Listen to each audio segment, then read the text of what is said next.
The Galactic Council had never smiled more broadly than that morning. Their chamber stretched across kilometers of polished crystal, filled with light that danced from the floating orbs of every star system. Representatives of every known civilization hovered in their assigned spaces, murmuring in alien tongues, their faces painted with relief and pride.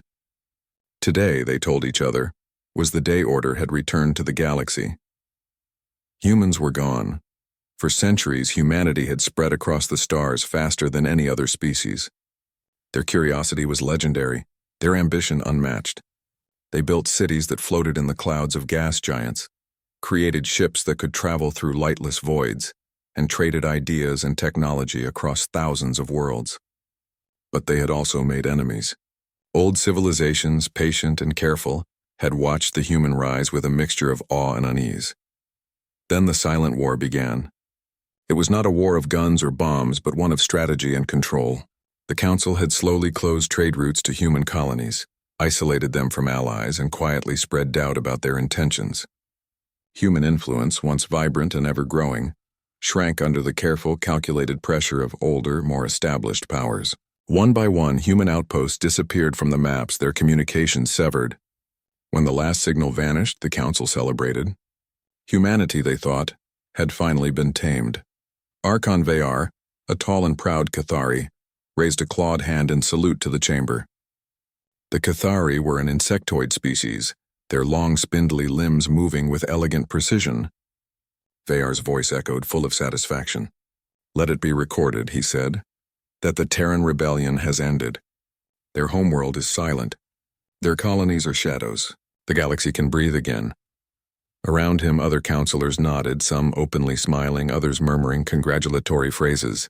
Among them was Counselor Thal of the Dreth Union, an elder with smooth silver skin and eyes that glimmered like calm water. Thal's expression was serene, almost serene enough to be mistaken for neutrality, but the subtle curve of his mouth betrayed a deep satisfaction. To him, the human's disappearance was a sign that balance had been restored. Outside the chamber, the galaxy moved as it always had. Trade continued.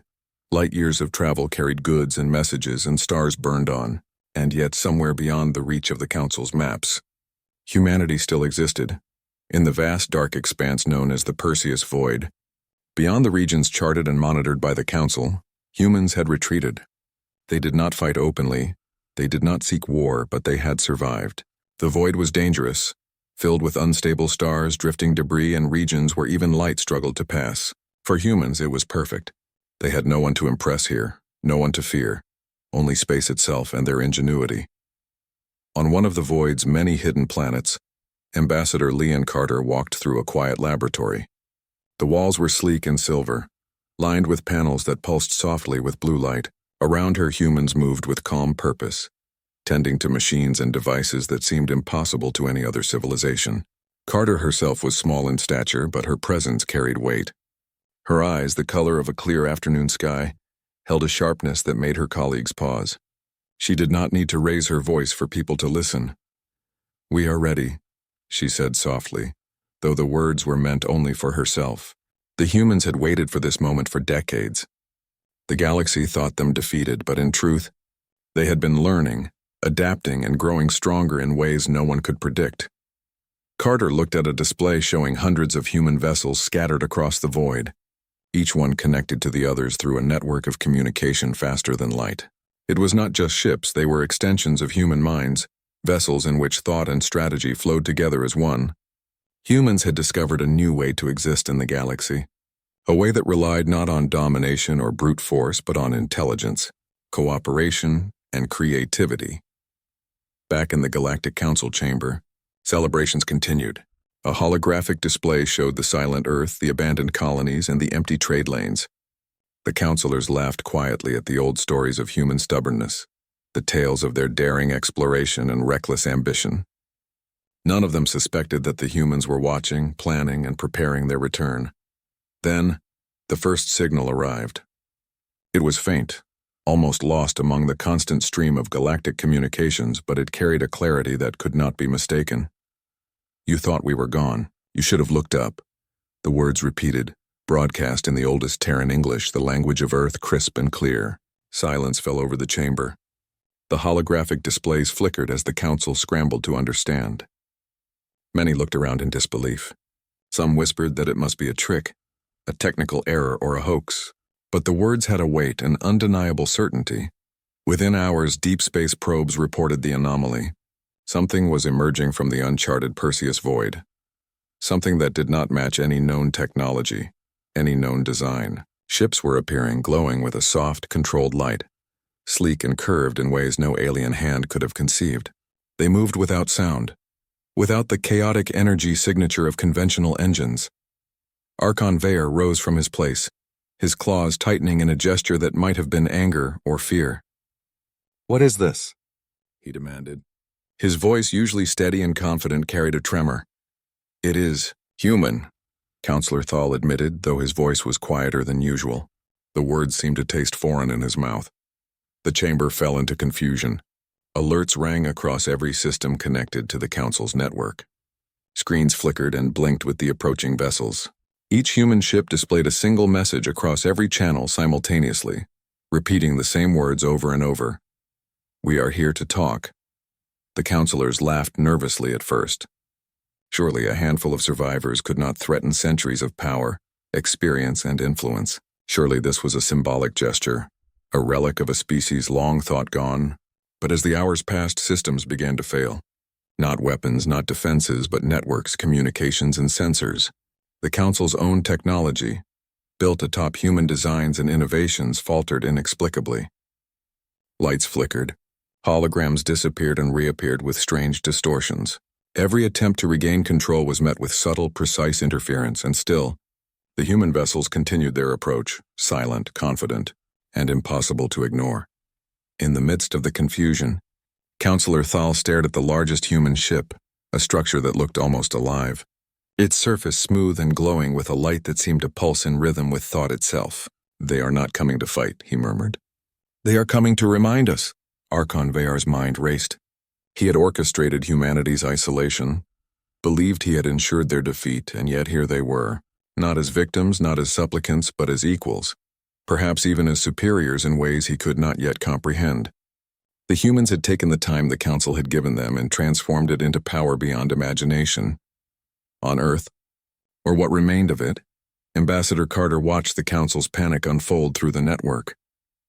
She did not smile. She did not celebrate. The humans had no desire for vengeance, no need to prove superiority. They had waited, and now they were present. Their return was not about war. It was about showing the galaxy that resilience, creativity, and intelligence could not be crushed. Carter turned to her colleagues, her voice calm and unwavering. "They will watch, they will listen, and they will understand. The galaxy believes it has defeated us, but in truth it has only delayed our arrival. Now we are here." The Council, still reeling from the sudden disruption, could not yet comprehend what it meant. All they knew was that the species they had written off, the humans they had deemed broken, were arriving in force, and that arrival alone had changed everything.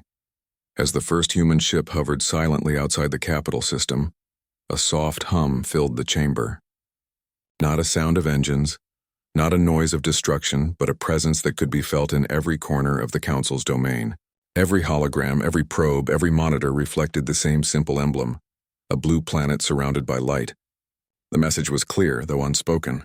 Humanity had returned, and the Council, despite its centuries of power and control, realized that the galaxy would never be the same again. The humans were coming, not for war, not for conquest, but to show the galaxy that they had survived, and in their survival they had grown beyond expectation. The chamber fell silent. Every counselor stared at the approaching ships, unsure of what to do next. The lesson of the humans was already clear. Never underestimate a species that refuses to give up, that continues to think, to innovate, and to hope, even when the galaxy believes it has been defeated. And somewhere in the void, beyond the edge of known space, humanity waited, ready to step back into the light. The Galactic Council had never known silence like this. Even in their grand chamber, filled with representatives from 100 civilizations, the usual murmurs, negotiations, and polite debates had vanished. All that remained was the soft, persistent glow of the approaching human ships. They floated outside the capital system like silent sentinels, smooth and elegant, each vessel reflecting light as if it had been shaped from pure energy itself. Ambassador Leon Carter stepped forward from the bridge of the largest human ship. Her blue eyes scanned the council chamber through the quantum communication network. She did not smile. She did not boast.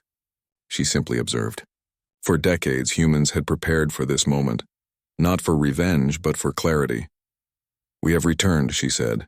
Her voice was calm, even gentle, yet every syllable carried a weight that could not be ignored.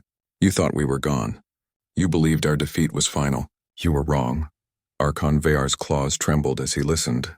He had orchestrated humanity's isolation, believing it would end their influence forever, and yet here they were, a civilization that had vanished from the galaxy returning with power beyond imagination.